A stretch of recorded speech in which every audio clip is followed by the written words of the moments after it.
Agreement na ito ng Tingog Party List, at ng PhilHealth, meron ba ho kayong balak na gawing legal dito na pag-question sa ika po ninyo ay hindi naman dapat ginagawa mismo at dapat hindi pumapayag ang PhilHealth Board doon po sa ganun pong gawi?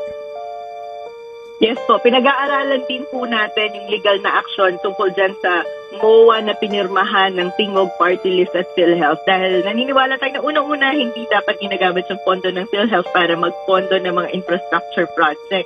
Ang PhilHealth po ay specifically para sa mga individual na paggastusin pag nagkakasakit.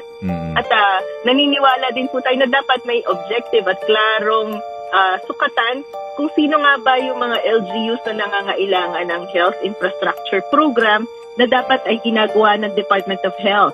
Wala pong puwang sa kahit kaninong political party ang ganyang trabaho ng gobyerno. At malinaw na malinaw po, patronage politics yan na dapat ay tinututulan natin. Kaya pinag-aaralan din po kung ano yung legal na aksyon na maaari natin gawin para pigilan yung pang-aabuso ng pondo ng PhilHealth at yung pondo ng bayan.